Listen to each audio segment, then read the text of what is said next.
Last year, Matt Hagan had a breakout season right down to the wire, toe-to-toe against John Force.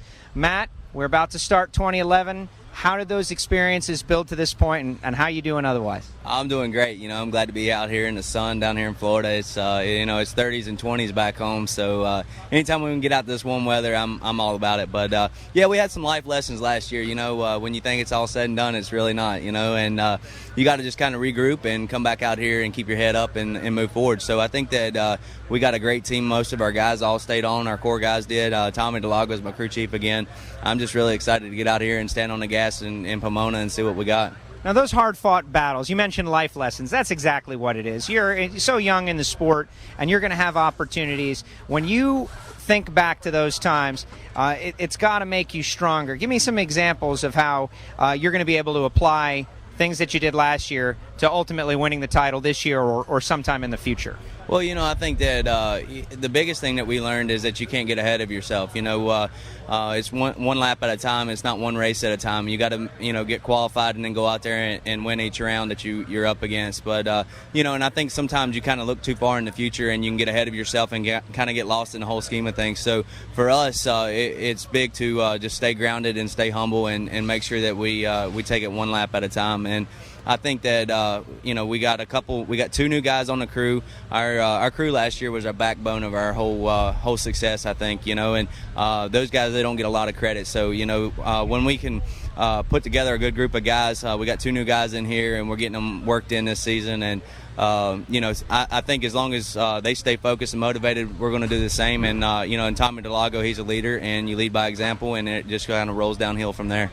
Give me a little flashback to how you got started out in this, because now you're contending for championships against John Force, and I know you've made laps in a lot of different other kinds of race cars and all, but flash me back to the very beginning when you first got the bug for any kind of racing anything. Yeah, I started off on four-wheelers, quads, whatever you want to call them there, but it was just one of those deals where a family friend, he said, you need to come out here to the racetracks and have some fun with me, and I said, well, I don't have a race car, man. He said, don't matter. He said, they got these Thursday night drags. You can bring your four-wheeler and go out there and we'll dial it in and put a number on it and run it to the end. And I sure started doing that. Got in my first final, my first time I was ever there. We were, 15 or 16 guys racing, and beginner's luck or what, it hooked me right there. So finally got together enough money to go buy a little race car, a little Chevy 2 Nova with a 406, had a slapstick in it, and started trophy street racing. And I was just, it was like a needle in your vein or something, man. I was hooked, and so from there we just started the local ranks, got a little bit of local sponsorship on the car, and wanted to go faster, got in front of corporate America a little bit. And then next thing you know, my sponsors called me up and they said, hey, we want you in a fuel funny car and we're going to foot the bill. So, one thing led to another. We started running the fuel deal for a little bit. Don started emailing us, I guess, paid attention to us, and here we are racing in Don Schumacher's camp. Now, how about this event tonight? This is the closest that nitro cars, the caliber of yourself and Force and Jack Beckman and Ron Capps have been to the South Florida, Miami market in a long time. And I look around and I see diehards that have been coming to this racetrack. This is a track that I used to race at for years and years, where I grew up. I grew up at this racetrack. And it's just so cool to see drivers such as yourself and Ron Capps going in our scene.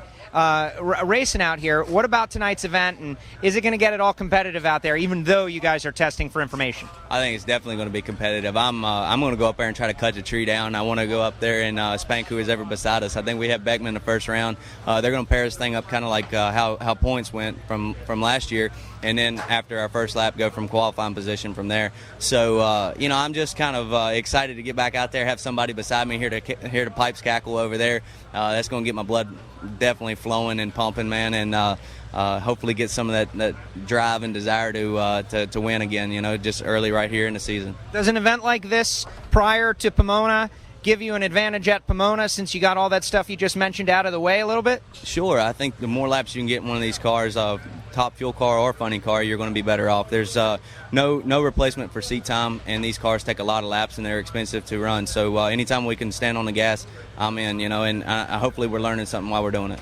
Matt, thank you so much. Best of luck tonight, and thanks for coming down to South Florida. Thanks, guys. I appreciate it.